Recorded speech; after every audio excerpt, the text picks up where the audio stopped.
사도들 역시 본래 유대교 지도자들처럼 자기 자신만을 알던 지극히 이기적인 인간들이었지 않습니까? 예수님을 3년 동안 모시고 살았음에도 예수님께서 십자가 고난을 당하시기 위해서 예루살렘으로 올라가는 길목에서 자기들 가운데에 누가 더 크냐를 놓고 주님 앞에서 서로 싸우던 한심한 인간들 아니었습니까? 예수님께서 십자가에 못 박혀 돌아가시는 그 결정적인 순간에는 모두 자기 한 목숨 살리기 위해서 뿔뿔이 흩어져 도망갔던 비겁한 인간들 아니었습니까? 심지어 베드로는 예수님께서 체포당하시어 대제사장 직들에서 신문을 받으실 때에 예수님의 면전에서 예수님을 부인하고 저주까지 하지 않았습니까? 한마디로 모두 배신자들이었습니다. 그때의 그들이라면 지금 사도들은 입을 굳게 봉하고 있어야 합니다. 자신들에게 직접적인 신체적 위해가 가해지지 아니할 때에도 지레 겁을 먹고 주님을 배신할 정도였다면 채찍질에 최고의 권세를 지닌 최고 지도자들의 협박까지 구체적인 위해와 위협이 주어지는 순간에야말로 예수의 옛자도 입에 올리지 말아야 합니다. 그런데 그들은 자신들에게 주어지고 있는 위협과 위해를 전혀 아랑곳하지 아니하고 어디에서나 공개적으로 예수가 그 그리스도라고 증언하기를 멈추지 않았습니다. 그것은 그로 인해 자신들이 지금껏까지 받아왔던 핍박보다 더 큰 핍박을 당할지라도 개의치 않겠다는 공개적인 결단의 표시였습니다. 상식적으로만 생각한다면 당사자가 살아있을 때 그를 배신한 사람이라면 당사자가 죽은 뒤엔 아예 외면해버리는 것이 인지상정일 것입니다.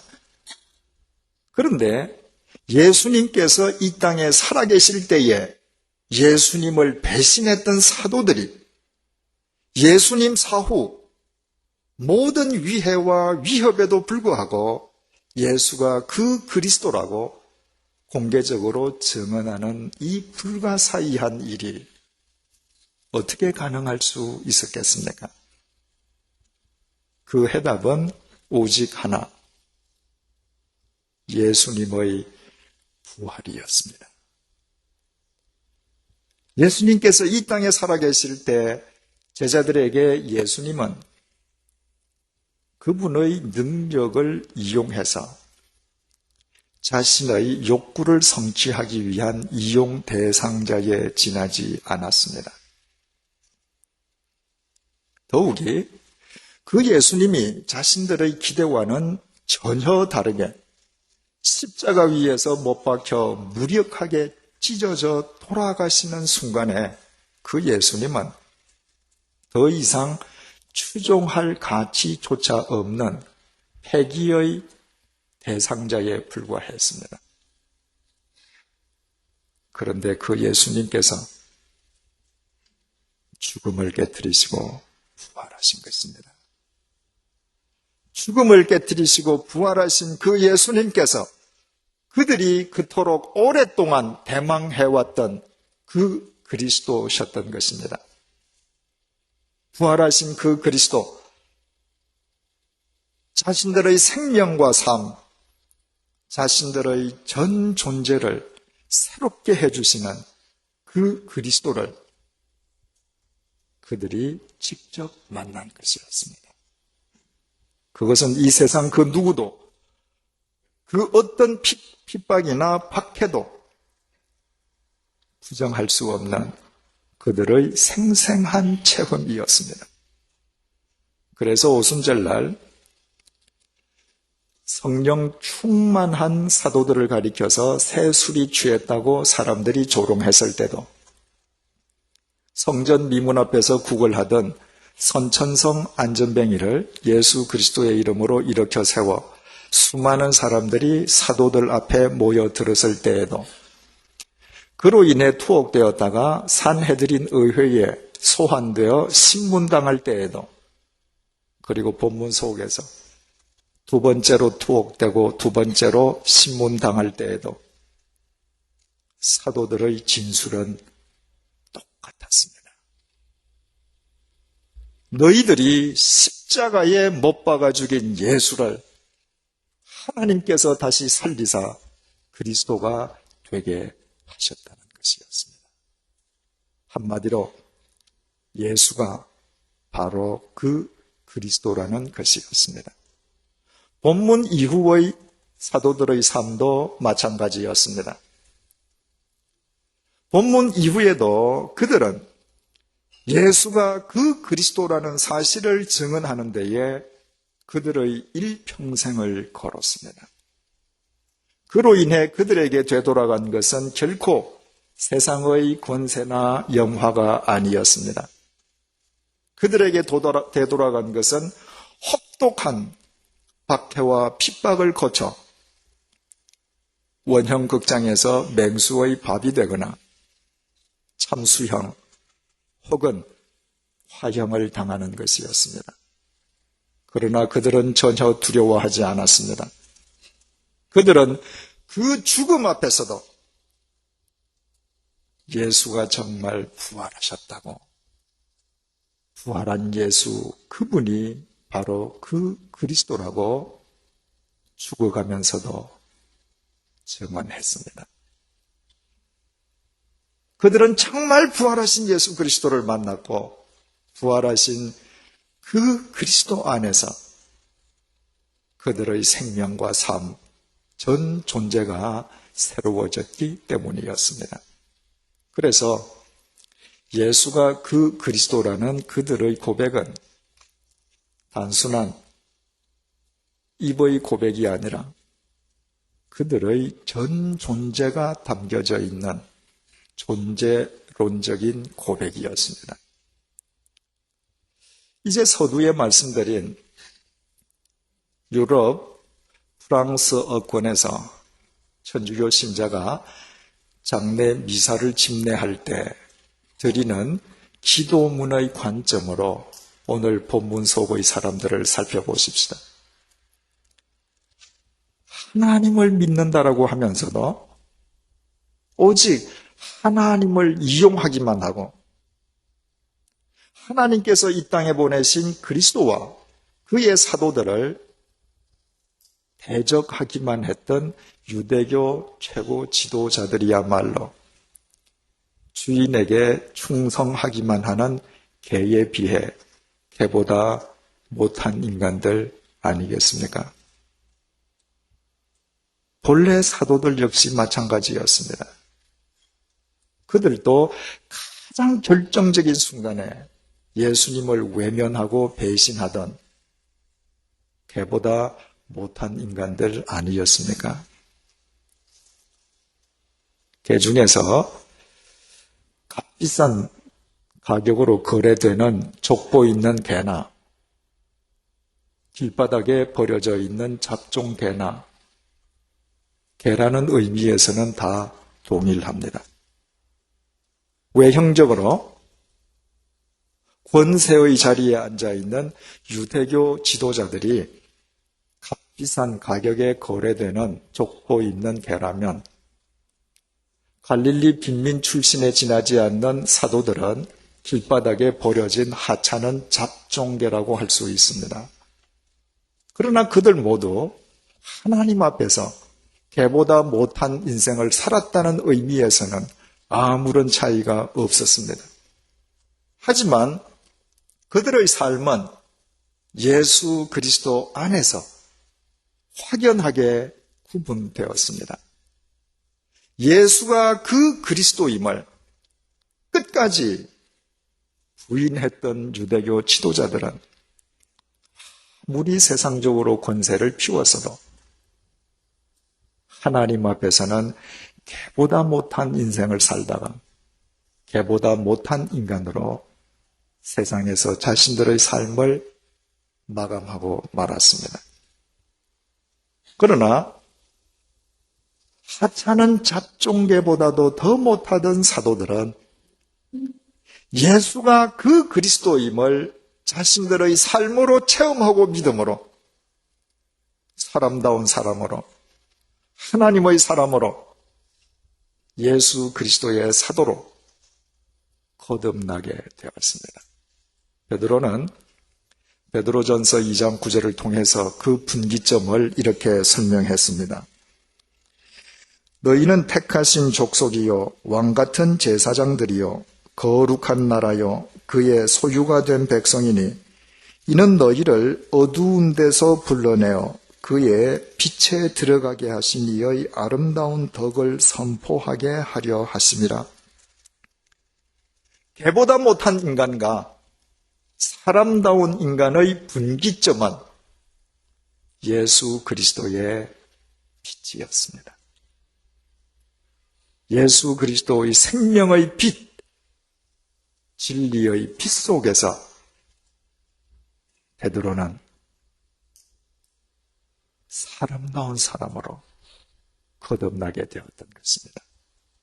주님께서 먼저 그 은혜를 베풀어 주셨음을 생각할 때마다 베드로는 어떤 상황 속에서든 예수가 바로 그 그리스도라고 증언하지 않을 수 없었습니다. 사도 바울도 동일했습니다. 바울 역시 하나님을 대적하던 개보다 못한 인간이었습니다. 그러나 그 역시 부활하신 예수 그리스도의 빛을 만남으로 하나님의 사람으로 거듭났습니다. 그래서 바울 역시 고린도후서 4장 6절에서 이렇게 증언했습니다.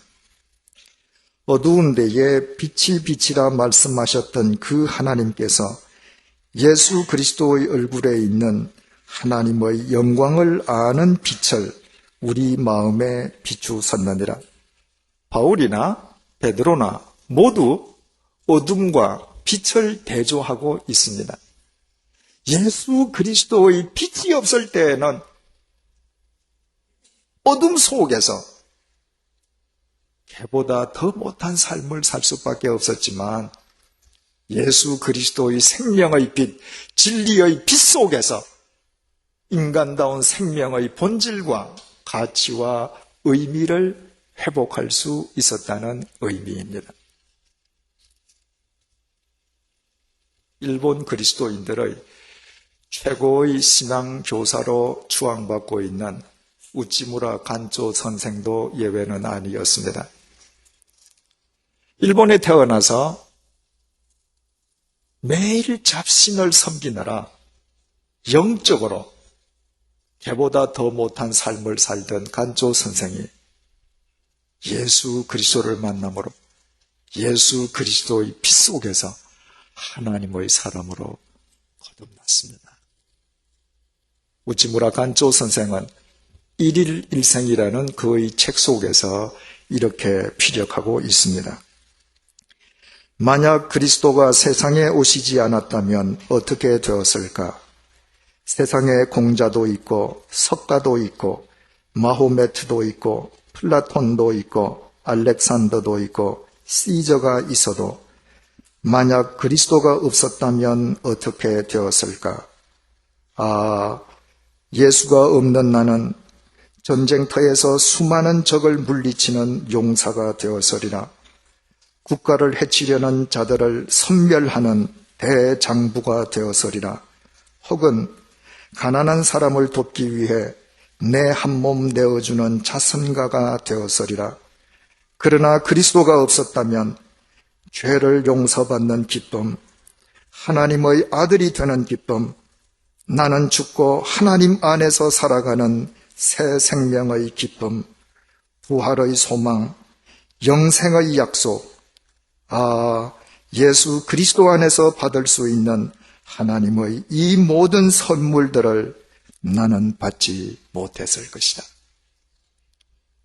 만약 예수 그리스도가 오시지 않았더라면 비록 이 세상에서 영웅호걸로 위인으로 무사람의 칭송과 주앙을 받는다 할지라도 하나님 앞에서는 개보다 못한 삶일 수밖에 없음을 그는 정확하게 알고 있었습니다. 그래서 그는 같은 책에서 이렇게 또 말합니다. 그리스도인의 신학은 예수 그리스도다.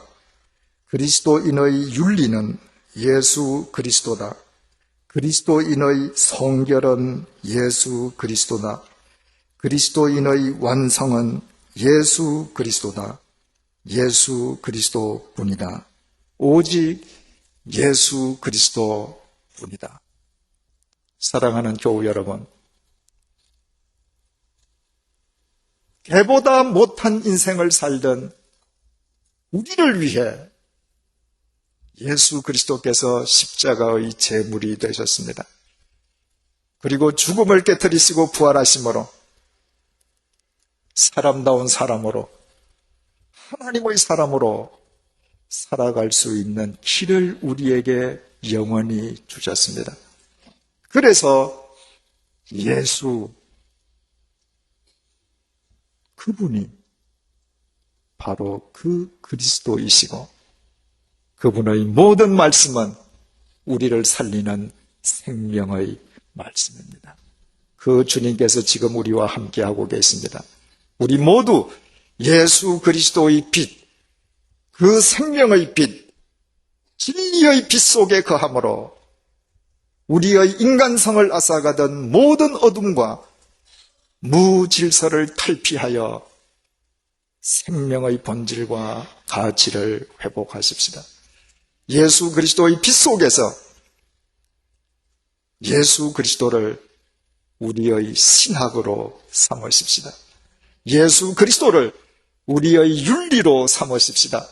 예수 그리스도가 우리의 성결이 되게 하십시다. 예수 그리스도가 우리 삶의 완성이 되게 하십시다.